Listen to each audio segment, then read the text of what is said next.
God's power. So meron po tayong 15 minutes to do this. Sabi sa Psalm 9:1, I will praise you, Lord, with all my heart. I will tell of all the wonderful things you have done. So sino pong nais magsimula sa pagbibigay ng papuri sa ating Panginoon? Hindi kailangang napakalaki, hindi kailangang dramatic, kundi maging sa mga malilit na bagay ay pasalamatan po natin ang ating Panginoon. Simulan ko po dahil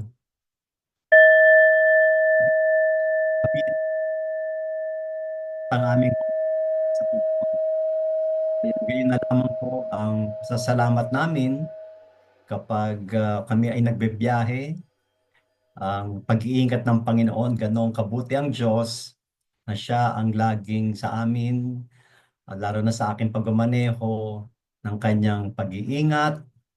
At kahapon ay victorious po ako laban sa pagiging irritable sa mga ah, pasaway na driver. So I thank the Holy Spirit for that blessing of self-control.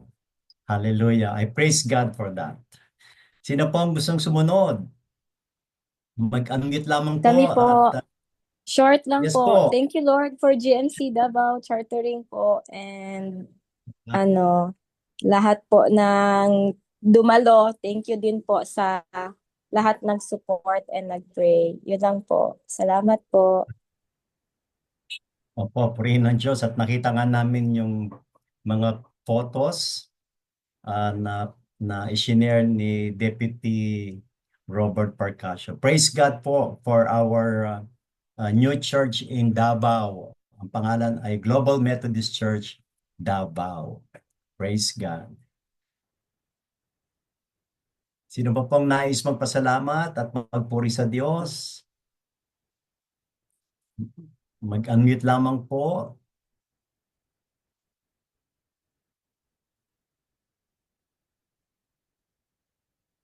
Mga Po, if I pagkapag- can. Yes, Sir Vida May. Um, so I'm in Barcelona with Pastor Rory and Sister Geraldine. Praise the Lord. And papunta na sila or getting ready. Papunta na sila Ate Finette and Pastor Ruth for a meeting here for the GMC. So ako po magpapasalamat because yun nga, how God is working things out dito sa Europe. Meron pang kailangan gawin pero yun nga, kikita yung hand niya. And just for you, Pastor David, Pastor Virgil, yun, nag-declare na ako.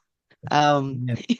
When you prayed for me, if you remember about my visa, and yun, things are working out. May word din ako kasi pupunta sa Switzerland. I didn't know what I'm doing or yung ganun stepping out in faith.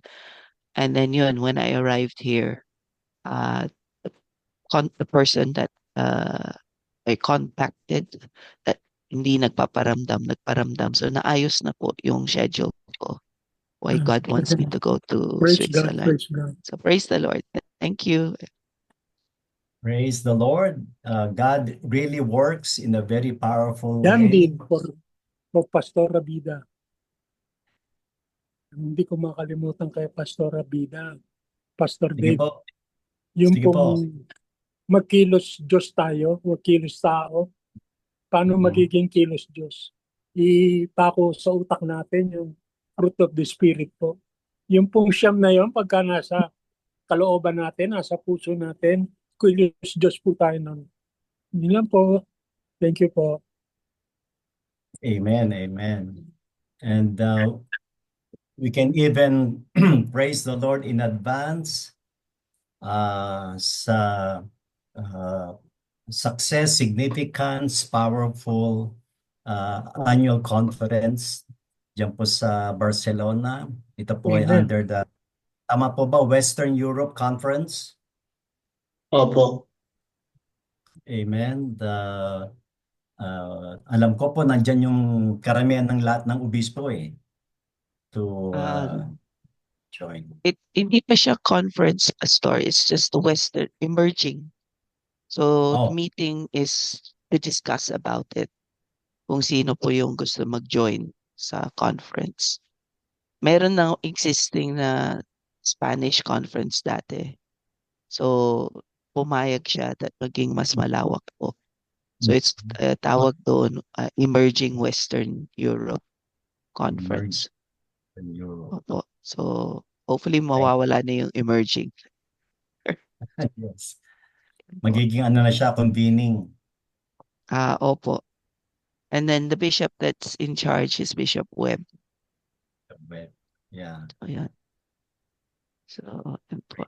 And if you can pray, kasi straight after that is the Connectional Council, a meeting from 26 to 29 dito din sa Barcelona. Yung, Alright. Opo.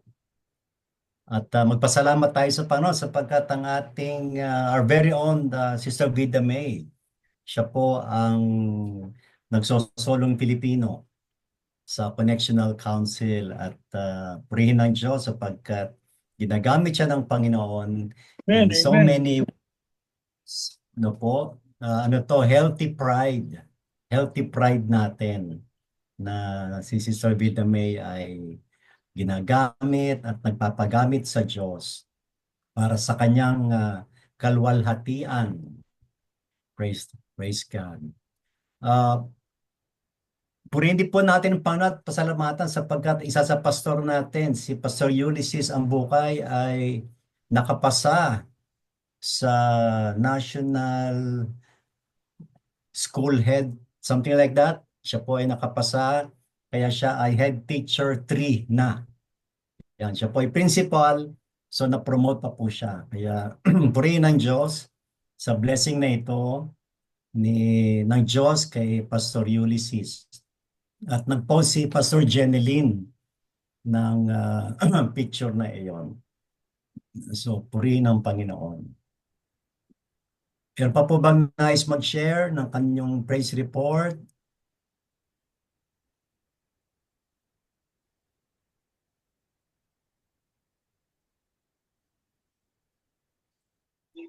Ako po, Pastor. So,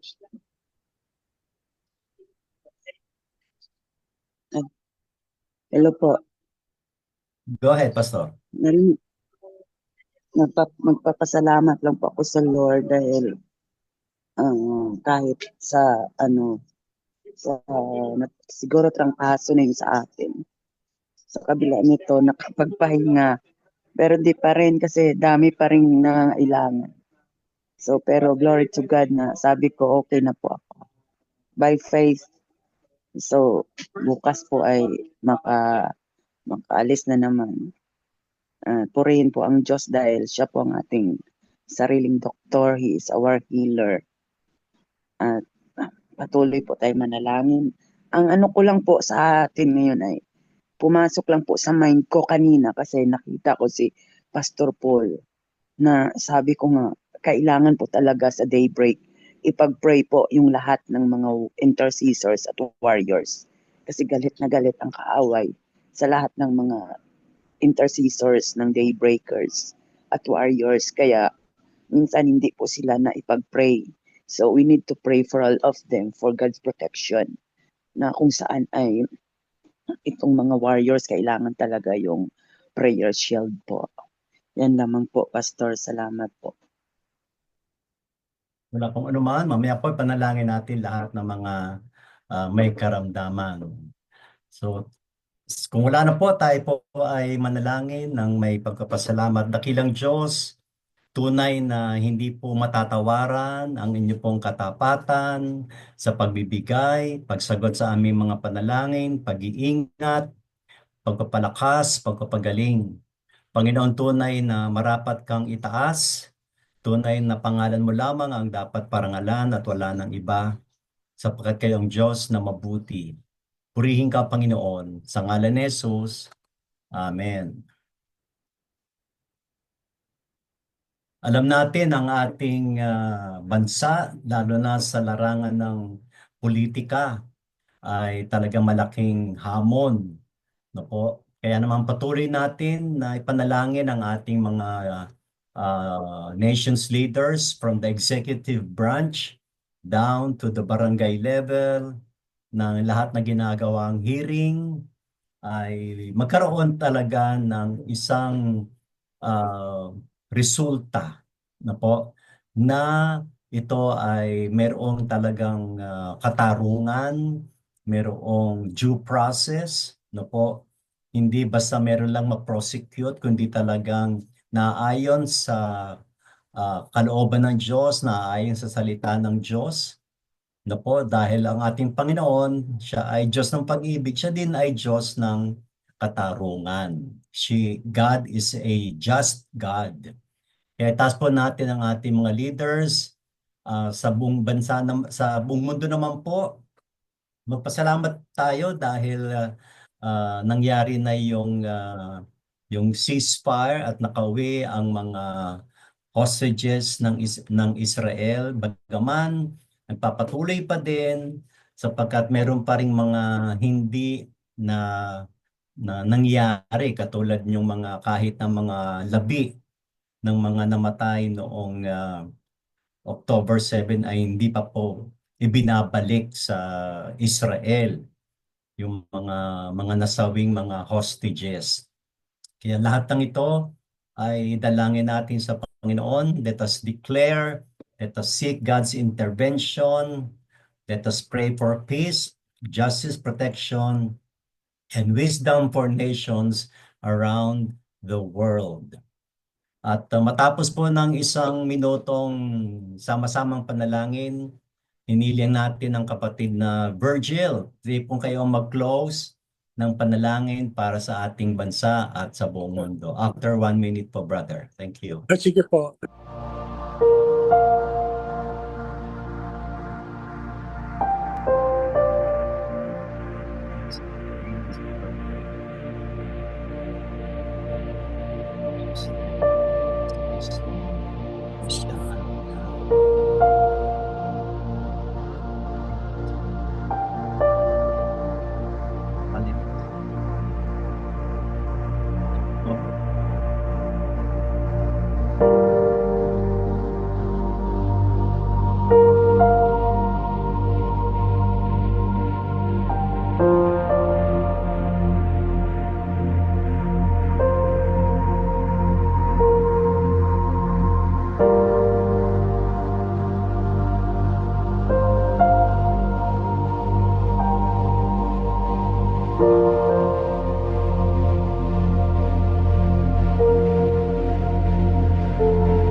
Aming banal na Ama, Jesus Christ, Holy Spirit, our triune God, we love you, Lord, and we are grateful and thankful na nagkasama-sama na naman kami, Panginoon.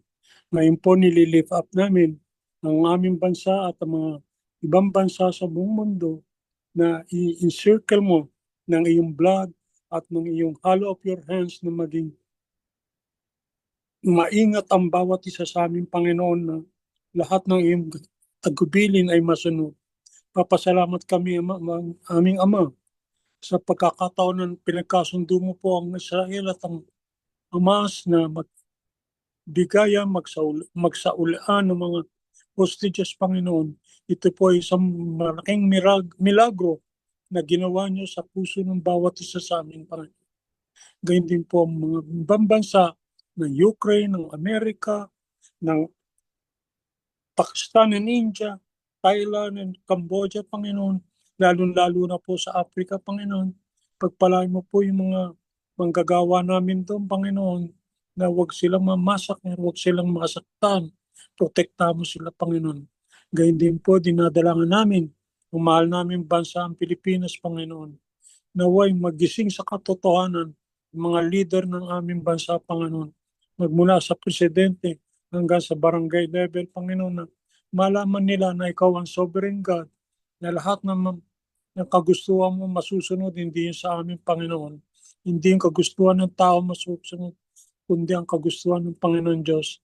Isirkel mo, pagpalain mo, Panginoon, selyohan niyo na po ay mga panalangin namin kanina at lahat na ito'y dinadalangin namin at natanggap na namin, Panginoon. Salamat, Panginoon, salamat. Lahat na ito'y para sa iyo, aming Diyos Ama, na tagapagligtas. Amen. Amen. Amen. Salamat, Brother Virgil. Opo.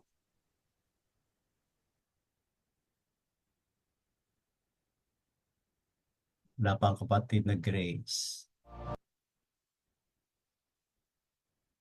Manatili tayong nagtitiwala sa Panginoon na siya ang ating dakilang manggagamot. Siya ang dakilang protector natin at dakilang provider natin. Angkinin natin ang mga salitang ito sa pamagitan ng sulat ni Jeremiah 30 verse 17. But I will restore you to health and heal your wounds, declares the Lord.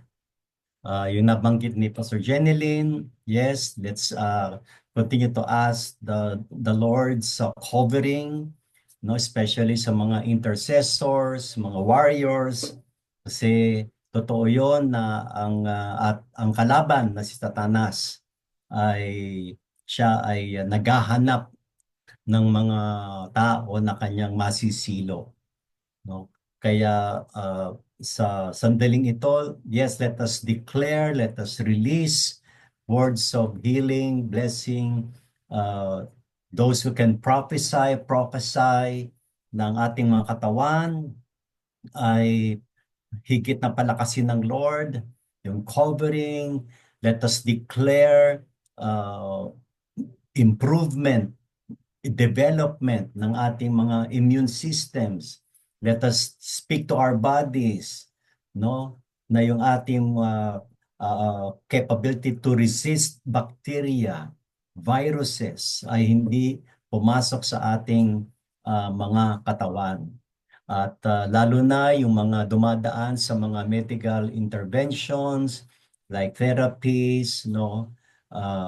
Dialysis, lahat ng mga procedures ay itaas natin sa Panginoon na lahat ng ito ay gamitin ng Lord bilang instrumento niya ng pagpapagaling, pagpapalakas, pagpapalaya po para sa mga may karamdaman. Huwag din kakalimutan ang mga pamilya na nakapaligid sa mga may sakit. Sila man din ay itaas natin sa Panginoon dahil kailangan nila ang kalakasan sa pag-aalaga at ang pananampalataya natin.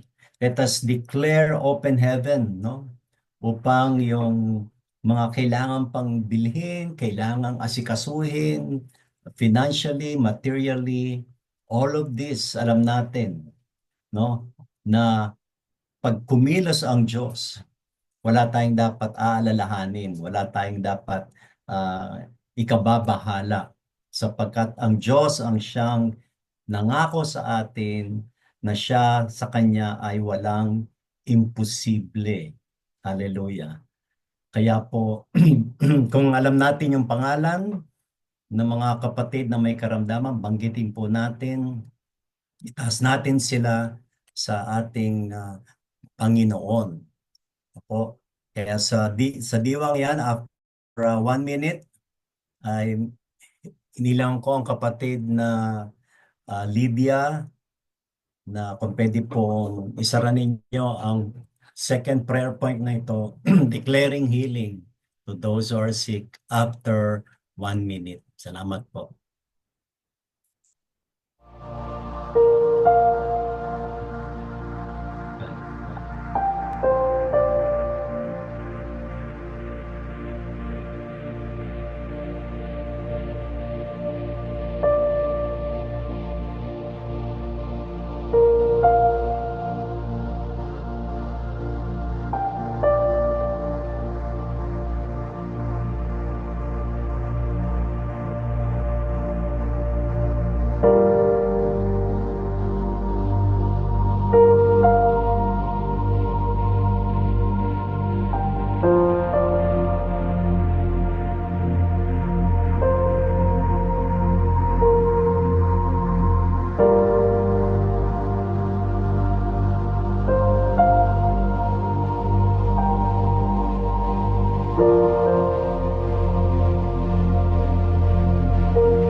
po ay patuloy na manalangin po, Panginoon. Oh, hallelujah. Hallelujah, Father, Lord Jesus. Holy Spirit, salamat po. You are a great, great healer po, Panginoon. Sa aming buhay po, Panginoon, mula noon hanggang ngayon, magpakailan pa man po, Panginoon, Lord. Kayo ang aming dakilang manggagamot po, Panginoon. Sabi niyo po doon sa Jeremiah 30:17, I will restore your health and heal Yeah. your wounds, declares the Lord. Lord, salamat sa pangako niyo na ito po, Panginoon. Ang lahat ng mga nanlulupaypay, nanghihina po, Panginoon, ay palakasin niyo, pagalingin niyo po, Panginoon, sa lupang katawan, sa mga physical na katawan namin po, Panginoon. Lord God, narinig niyo, Lord, even na, Lord, yung mga prayer, mga intercessor po, Panginoon, yung mga workers, mga deaconess po, Panginoon, yung mga members namin po, Panginoon, na meron pa rin karamdaman at nag-i-struggle din sila po, Panginoon. Lord God, ay healed niyo po by your wounds, by your stripe po, Panginoon, in Jesus' name po, Panginoon, Lord God.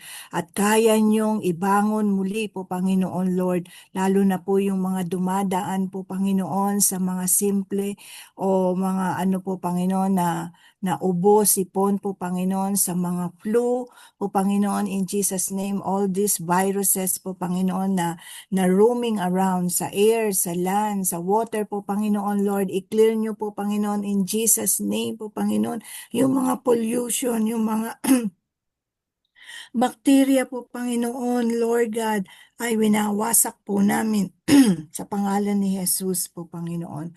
Maraming salamat po, Panginoon, at dun sa mga dumadaan po, Panginoon, ng mga therapies, chemo po, Panginoon, Lord God, ay dalangin po namin na kayo po ang intervene po, Panginoon, especially, Lord God, sa kanilang mga immune system po, Panginoon, palakasin niyo po, Panginoon, tunawin niyo rin po, Panginoon, yung may mga kidney stone, gallstone po, Panginoon, sa kanilang, Lord, mga internal organs po, Panginoon, in Jesus' name, pati po, Panginoon, Lord, yung mga may heart disease, may mga sugar na mataas po, Panginoon, na may diabetes, in Jesus' name po, Panginoon, we command this, Lord God, na maging maayos, maging normal, pati po yung tibok ng kanilang puso, pati po yung pintig po, Panginoon, yung heartbeat, pati po yung rhythm po, Panginoon, in Jesus' name po, Panginoon.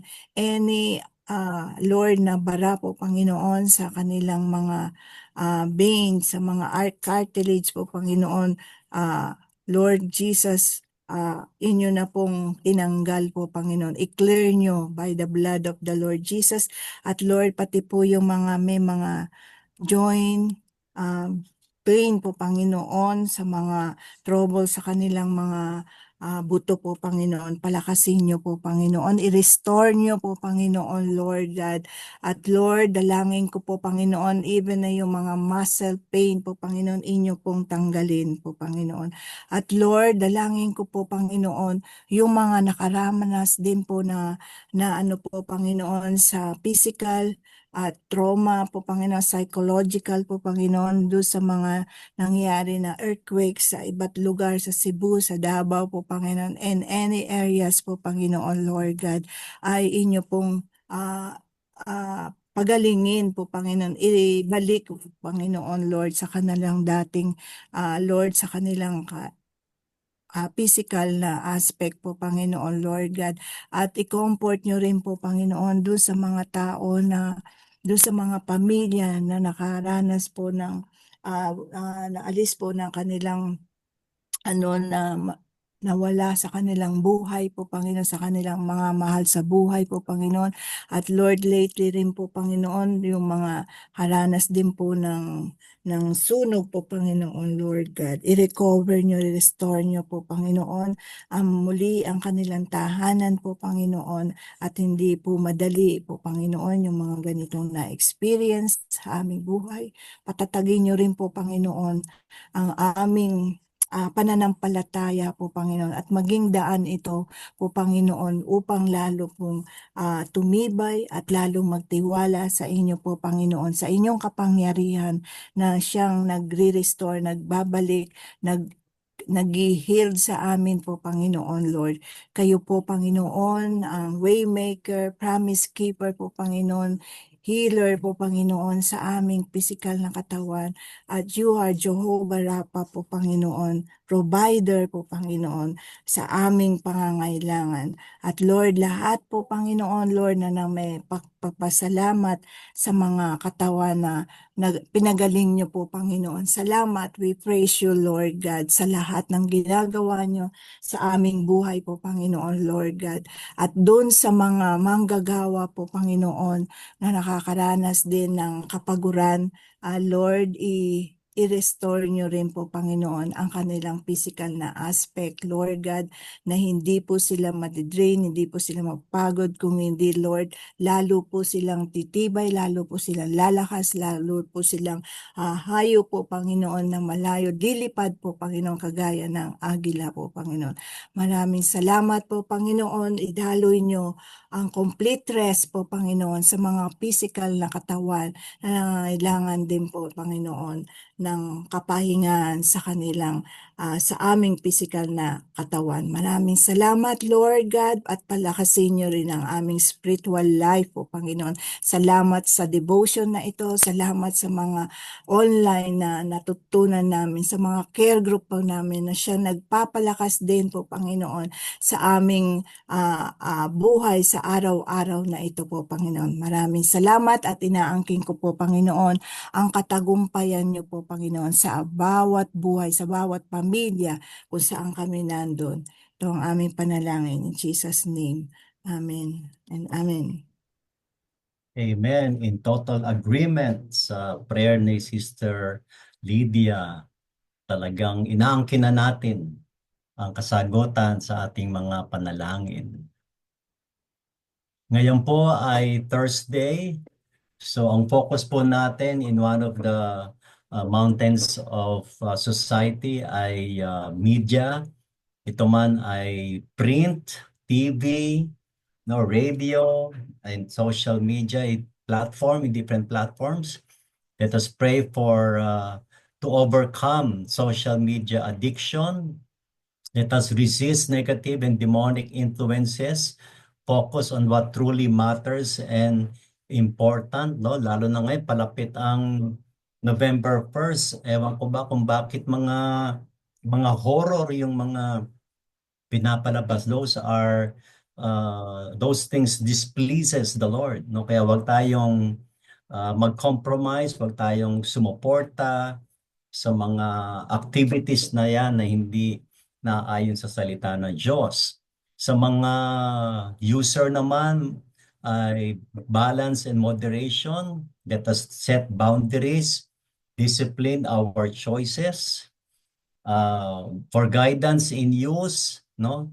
Gamitin ang social media wisely. Huwag tayong magpa-participate sa fake news. Huwag tayong magpa-participate sa mga gossips. Ano po? Kundi gamitin natin this is actually a blessing. Ano po? Blessing ito eh. Gamitin nga lang natin sa tamang paraan at mayroong pagluwalhati sa ating Panginoon. Matapos po ang 1 minuto ay may I request Attorney Cheryl, would you please close our prayer point on social media? So after 1 minute, Attorney, if you're Sige able po. po. Thank you. Let us pray po.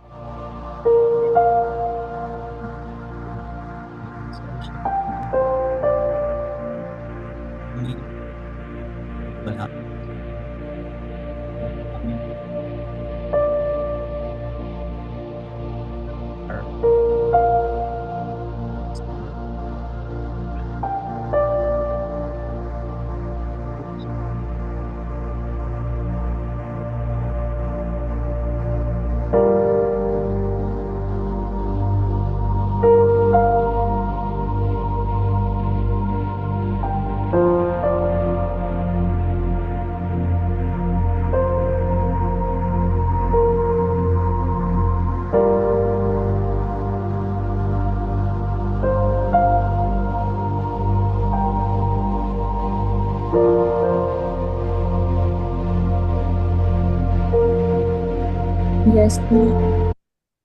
Yes, Lord, we thank you so much for this opportunity to pray for the mountain of the media, Lord God. Lord, we thank you for giving us high technology to where we can use this platform to spread gospel, oh God, to those unreachable places, oh God, that we would use this to praise you, to glorify you, oh God. And Lord, I pray that every person, oh God, will use this wisely, oh God.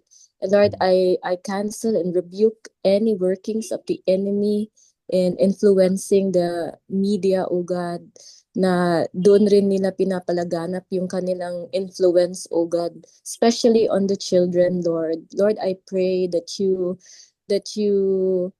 protect and cover your most precious blood upon children who are using the social media, oh God, that they would really um, get to know you more, not to be influenced by the lies or the deception that the enemy is making, especially through hindi natin nalalaman na mga cartoons or any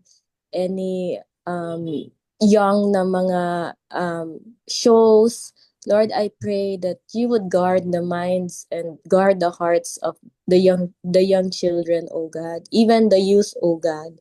Lord, I pray also that we would be very discerning, oh God, in choosing shows or music to listen to, Lord God, when we are using the social media, oh God. And Lord, we pray that everything that we do, Lord God, i-guide niyo po kami. Holy Spirit, just be our guide, that we would always be listening to what is true and what is right and what is good and pleasing, oh God, and that we would spread this to as much people as we can right now, oh God, na malaman nila kung sino po ikaw, Panginoon, at malaman po ng lahat ng tao kung sino po kayo, na kayo po ang tunay na Diyos. You are the way, the truth, and the life, Jesus.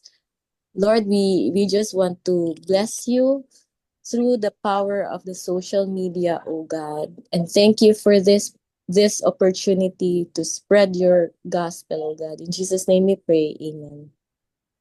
Amen. Thank you po, Attorney. Meron po bang magdiriwang ng kaarawan sa linggong ito?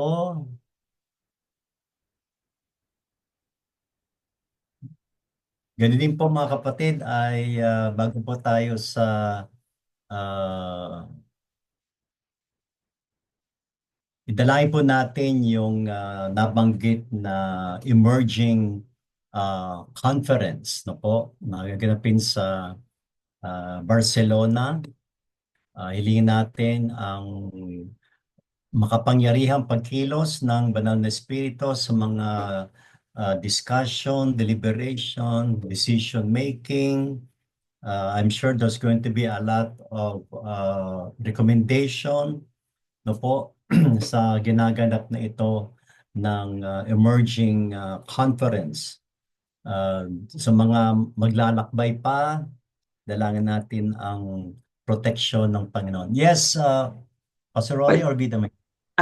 Si Vida May po, Pastor Ruth will actually be credentialed doon po, I think. So that she will be supply pastor for UK. Yes. Oo. Dalangin natin si Sister Ruth ay ano siya doon, officially accepted as supply pastor as recommended by the BOM. Approved na ko na. Hello!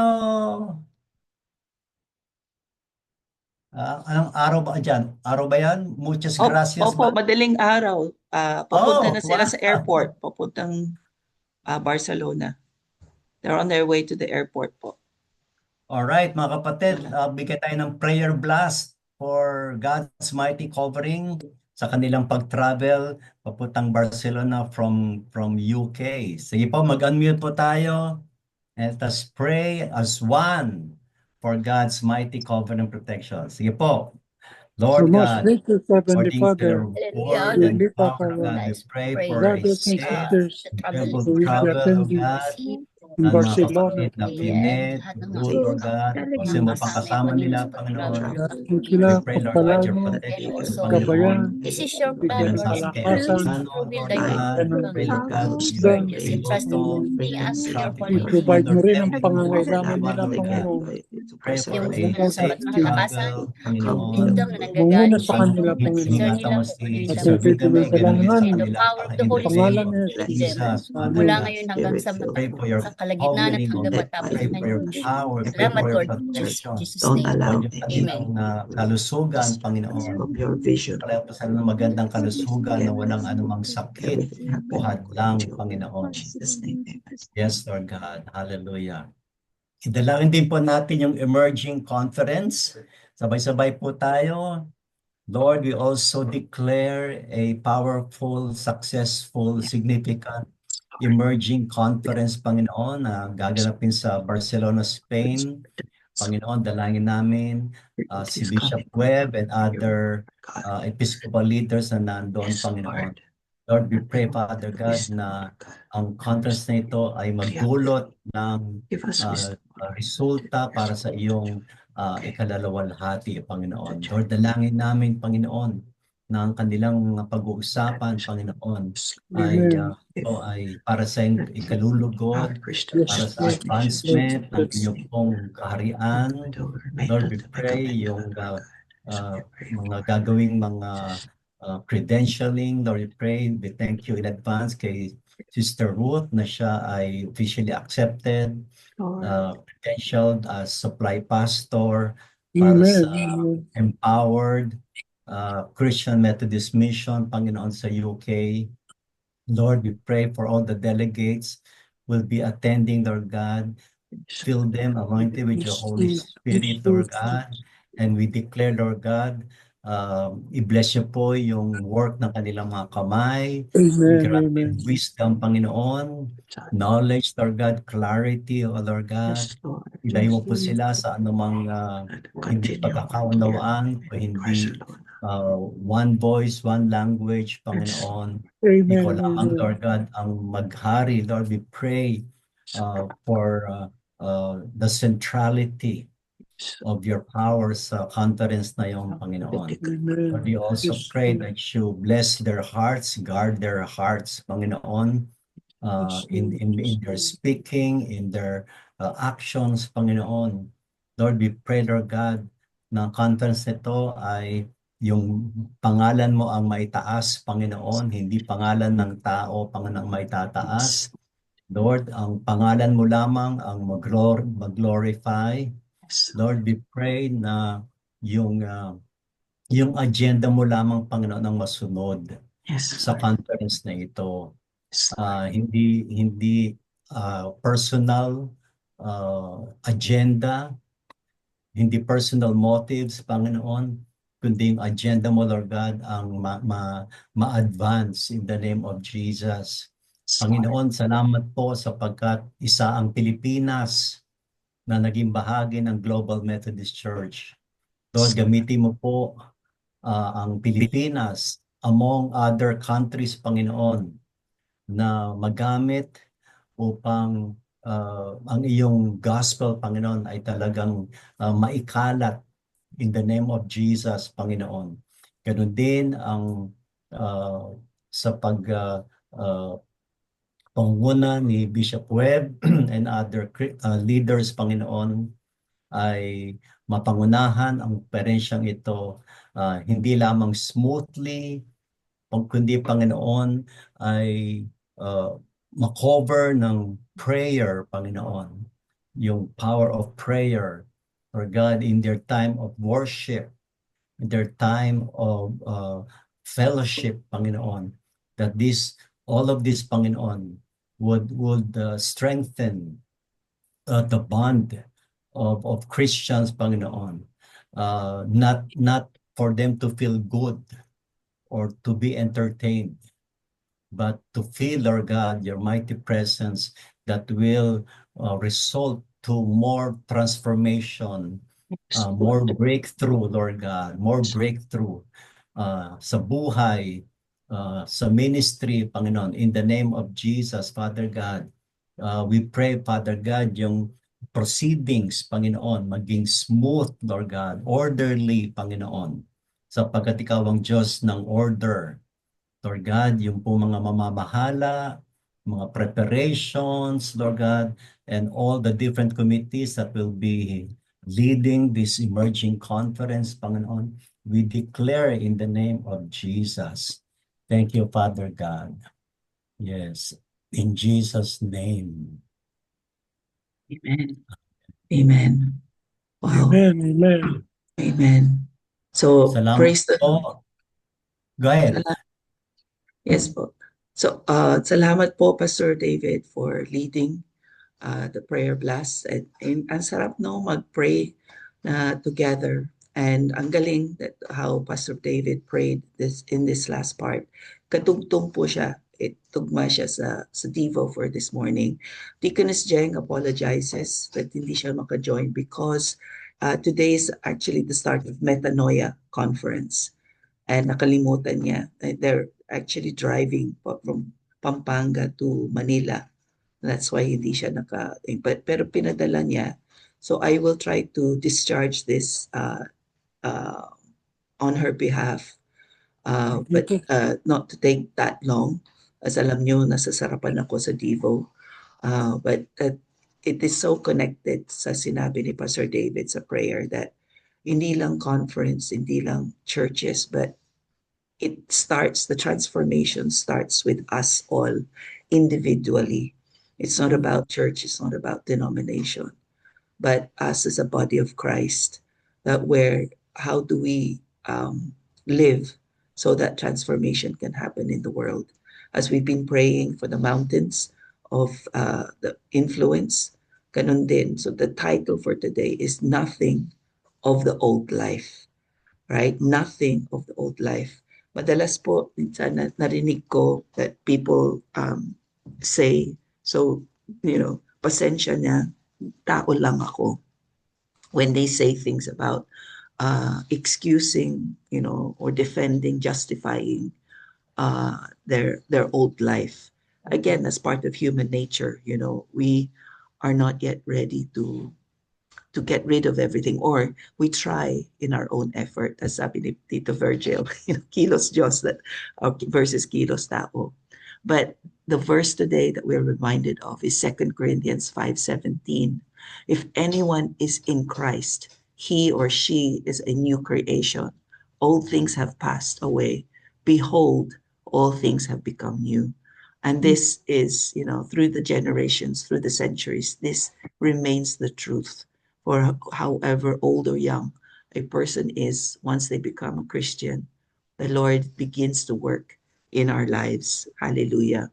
So the prayer that we have is just, in our own time, or even right now while you're listening to this meditation, let us ask the Holy Spirit to open our totality, our spirit, soul, and body, in order to hear His voice through our meditation for today.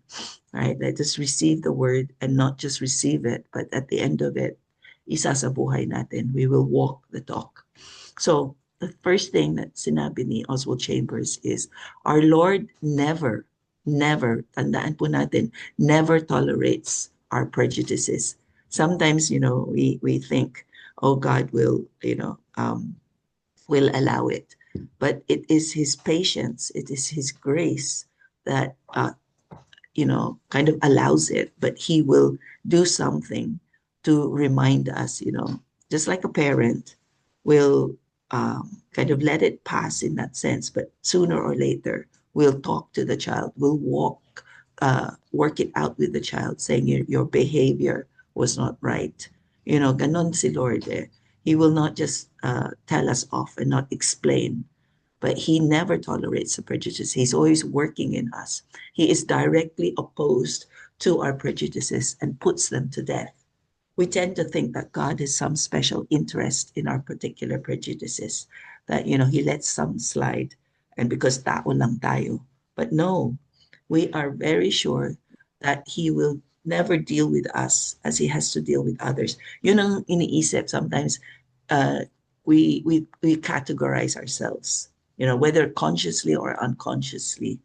But there's that old saying, don't point a finger against other people, because there are three fingers pointing back at us. We sometimes forget that. But we must remember that even when we think or say to ourselves, God has to deal with that other people in a very strict way, right? But of course, he knows that my prejudices are all right. And we might not even call them prejudices, right? We might not even label them that. We might not even realize that we are walking in prejudice. But the Lord will correct us. That's why the lesson today is we must learn that God accepts nothing of the old life, right? But because our faith growth, our maturity in Christianity in faith is a process, sometimes we think that he's accepting of it, but it's not. He's working in us step by step. And the things that we let go faster, he will work in faster. But he takes notes when he notices everything about us, including our prejudices. And soon, as I said, sooner or later, that will be the focal point of the things that he needs to work in us. So instead of being on the side of our prejudices, he is deliberately working to remove them from us. Okay? And sometimes it's going to be easy when we come to the realization, oh, nga no, Lord, we have that. But sometimes it's going to be difficult because we resist. That's why the next prayer point is, let us together, my dear brothers and sisters, ask the Holy Spirit to help us to really be humble before him. Let us accept the truth that he will never tolerate our prejudices, no matter what. And let us be thankful that he will never tolerate, because he doesn't want us to grow up spoiled. He doesn't want us to, miss doing the fulfillment of being a new creation. So we should be thankful. As a loving parent, he will hone in the prejudices, the things that we need to get rid of. And he knows how to do that, how to help us. So praise you, Lord, for this prayer point. And it is also part of our moral education to see our prejudices put to death by his providence, by his ability, and to watch how he does it. God pays no respect to anything we bring to him. Even our justification, trying to justify our behavior, some people try to say, Lord, we're trying to be good. The things we do, watch it, we're always trying to think, make kapalit. But instead, when we come to know who he is, his character, his nature, we know that we're living by grace. And again, verses after verses in the Bible, including 1 Thessalonians 5:23 and 24, emphasizes that he himself will work in us, and he will provide the way to change us. So praise the Lord for that. So there is only one thing God wants of us as he works in us, and that is our unconditional surrender. The reason why we find it often hard to be transformed is because of that resistance. Again, going back to yung kilos Diyos at kilos tao, we try to, as I said, compartmentalize. We say, Lord, we surrender this, but can I keep this? But God wants to work in us that slowly but surely, he will even challenge us, encourage us, until, just like this picture, there is nothing left. But we just fall on our knees, fall flat on our face. Lord, have it all. Have it all. Not because we give up, but because we realize there is nothing better than to surrender to the Lord. So the next prayer point, mga kapatid, is let us ask and be thankful to the Holy Spirit to help us live a new life of being surrendered completely to the ways of God on a daily basis. But this is why Romans 12 says, verse 1, therefore offer yourselves as a living sacrifice. It has to be done continually, constantly, daily. And we can only do it successfully with the help of the Holy Spirit, because he has been promised to us by Jesus through the Father. So when we are born again, the Holy Spirit begins to work his new creation in us. And there will come a time when there is nothing remaining of the old life. Hallelujah. We should look forward to that. And yes, the guaranteed of that is when we are in heaven. But, mga kapatid, let us not get into that mindset only in heaven. Remember the Lord's Prayer that Jesus taught us is for us to constantly pray. Let your kingdom come. Let your will be done here on earth as it is in heaven. So it is possible, as we desire to surrender ourselves, to come to a point while we are here on earth that, that's our goal. That's the goal of the Lord, that we will actually come to a point where nothing of the old life remains while we are here on earth already. So that is something to look forward to. That is a goal we should aim for as we constantly give ourselves as a living sacrifice to the Lord. So our old gloomy outlook disappears, as does our old attitude toward things. And all things are of God, as the following verse says, 2 Corinthians 5:18. So the question is, how are we going to get a life that has no lust, no self-interest, and is not sensitive to the ridicule of others?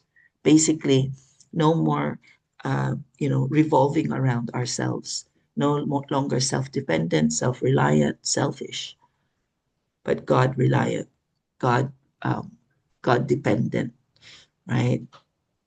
And so here, how will we have the type of love that is kind, is not provoked, and thinks no evil, as mentioned in 1 Corinthians 13, verse 4-5. And the only way all of this will happen is by allowing nothing of the old life to remain. And again, that will only happen as we walk the opposite spirit, willingly lay ourselves as a living sacrifice before the Lord, wholly surrendered and submitted to everything, 100% to the Lord. And as we do that, having only simple, perfect trust in God, just like this wonderful picture that a parent-child relationship, right? What kind of this perfect trust in God? Such a trust that we no longer want God's blessings, but only want God himself. And how do you explain that? We can distinguish and discern that we have moved is because, people are amazed, attracted to the Lord when we experience favor and blessing, and answered prayers, and everything seems to go smoothly. There is victory. But when I disciple young people, especially, and even some adults, they come to me, Ate, why is it, parang tumahimik si Lord? Why is it parang I pray and pray, pero the problem doesn't go away? And then I usually end up asking them, let me ask you one question. Have you recently said to the Lord you want to go deeper? You want to have a deeper walk and a deeper relationship with him. And then they say, yes.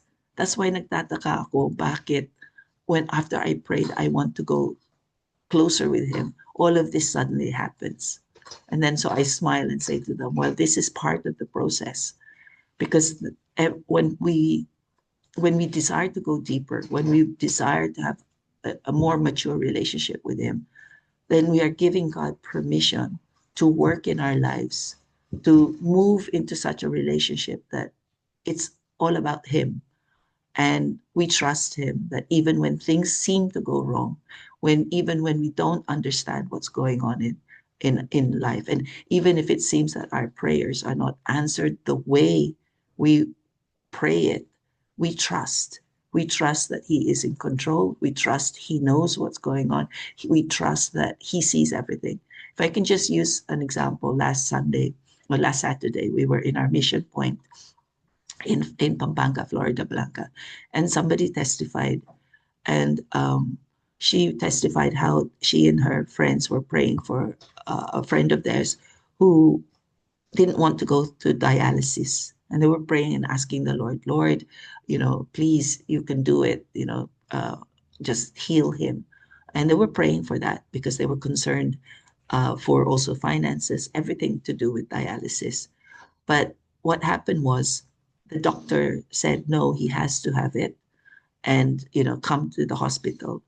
And then suddenly the doctor said, I have an emergency, go to this different hospital. So, it didn't, then when they rang the hospital, they said, come right now, don't wait. And then they found out that if he had waited for the doctor's appointment, he could have died. Ganun kalala yung need for dialysis. And this hospital that he was sent to, after he had dialysis, they paid for everything. For some reason, they had this money that, sponsorship. And so the testimony was the young woman who testified, she said, we were praying and we were disappointed at first because he didn't answer our prayer. But we came to realize that God's ways are far greater. That, because we were led to a different hospital, he was rescued from death. He saw God work financially, providence, everything. And it turns out that this guy was a backslidden Christian. And so again, because he saw how God moved, he came to a deeper walk with the Lord. But for us, mga kapatid, this is what we need to learn, that we have to trust God even when we don't understand it, but knowing that he has everything in control. And that's why the old life is we let go. No more sitting on the throne. No more kilos tao, but kilos Diyos in everything. So the question for us today as we end today is think about it. Have we come to the point where God can withdraw his blessings, his favor from us, and yet our trust remains without being affected? Right? That shows maturity. That shows maturity, that even though we don't see the big picture, right? We can just put our hand in the Lord's and say, okay, Lord, even though I don't see what's around the corner, because you are with me and I am with you, hawak kamay, everything's going to be okay. Everything's going to be okay. Everything will be in perfect timing, will be sorted out. I just put my trust in you. And so that's, once we truly see God at work, we will never be concerned again about the things that happen, because we are actually trusting in our Father in heaven, whom the world cannot see. And I'm not saying being plastic. I'm not saying denying the situation that we are at. But after the initial shock, because it's true, as humans, we get shocked, we get dismayed at things that don't happen according to plan, or when we are in a painful situation, confusing situation. Those are real. But the maturity comes when we, after that initial shock of maybe, a few seconds or 5 minutes or, even 30 minutes, we then make the choice. I'm not going to stay in this confusion. I'm going to look, because God is with me. He's here and everything's going to work out. And we turn our face away from the problems, but look to God and say, it's your problem. I'm just going to hold on to you. Right? That's where it is. This is what it's about. Full surrender. Full surrender. We not understand, but we understand the God who is with us. So the prayer point is, let's continue to ask the Holy Spirit to help us want nothing else except Jesus. And more than his blessings, let us embrace him. More than his presence, what he can give us, let us seek for his abiding presence. That wherever we are, whatever we're doing, asleep or awake, just like, is it Psalm 121? Go and meditate on Psalm 121 after this, where it says there, whether in our coming or going, whether we're asleep or awake, he is there watching over us. Hallelujah. And so the wisdom from Oswald today is, God engineers circumstances to see what we will do, right? Sometimes he will allow us to go through circumstances which seem painful at the time, which we cannot understand why it is happening at the time. But we must trust that he has allowed it to happen. Just like Job, remember, he allowed it to happen for his greater purposes. And at the end of it, it is just but temporary. And at the end of it, we will come out stronger. We will come out greater, more mature. We will come out more victorious and more strong. So we will be the children of our Father in heaven, or will we go back again to the meaner common sense attitude? That is what we need to work against. Those who are not being discipled, those who are not in fellowship with other believers, will tend to go backslide, because they don't yet understand how God works. But that's why those of us, it's beyond church, it's beyond religion. But that's why we thank God for Daybreak International Global, because as we fellowship together, as we journey together, we come to see that we are not alone. We come to see when God works in circumstances that are painful. We are supported by prayer. We are supported by love. We are supported by people telling us, teaching us the word, so that we can see God in our circumstances. So the questions we always ask is, will we stake all and stand true to God? Be thou faithful unto death, and I will give thee a crown of life. The crown of life means we shall see our Lord has got the victory after all, even in us, even through all the challenges. So I don't think we have time for that song, but praise the Lord that, again, how we work in fellowship together. Thank you for Pastor David for stepping in. And the Lord also woke me up for Daybreak. And I didn't know it was because of this. So both of us, mga kapatid, let us just be ready in the workings of the Lord. How when we are unable to do what we need to do, let us trust God is in control and he will bring somebody. And vice versa, let us always be ready to say yes to the Lord whenever we are called, even if we think we're not ready. Thank you. In Jesus' name, amen. Thank you, Sister Vida May. You are the one who stepped in. Thank you, Pastor Rabi. Thank you po. For our closing prayer, let us pray the prayer taught to us by Jesus. Let us pray the Lord's Prayer, and I will give the benediction. Our Father, who art in Father, heaven, in heaven, hallowed be thy name. Hallowed Thy be kingdom thy come, kingdom thy come, will be done will be on done. earth as it is in That's it. heaven. Give us this day our daily bread, and forgive us our trespasses, as we forgive those who trespass against us. And lead us not into temptation, but deliver us from evil. For thine is the The kingdom, kingdom, the power, power, and the Forever glory and ever. ever. Amen. Amen. Let us Amen. receive the benediction of God based on 1 Thessalonians chapter 5, verses 23 to 24. May God himself, the God of peace, sanctify us through and through. May our whole spirit, soul, and body be kept blameless at the coming of our Lord Jesus Christ. For the one who calls us is faithful, and he will do it. In the name of the triune holy God, Father, Son, and Holy Spirit. Amen and amen. Shalom! Thank you, Pastor Picture Vida, po for the teachings tayo. today. Hello. Oh, picture po tayo. Opo. 1, 2. Wala. Kindly open. Hello, Wow! everyone. God bless Yes, the everyone. airport. Yan. Wala. Okay. 1, 2. Okay. God Thank you for the bless. prayers. Thank you po. Thank you, Ingat. Pastor Rabi May. Mga ate. See you soon, Ingat po kayong Spain. lahat. See you soon, Barcelona. Inggit Yeah. kami. Ulinggit. Hola!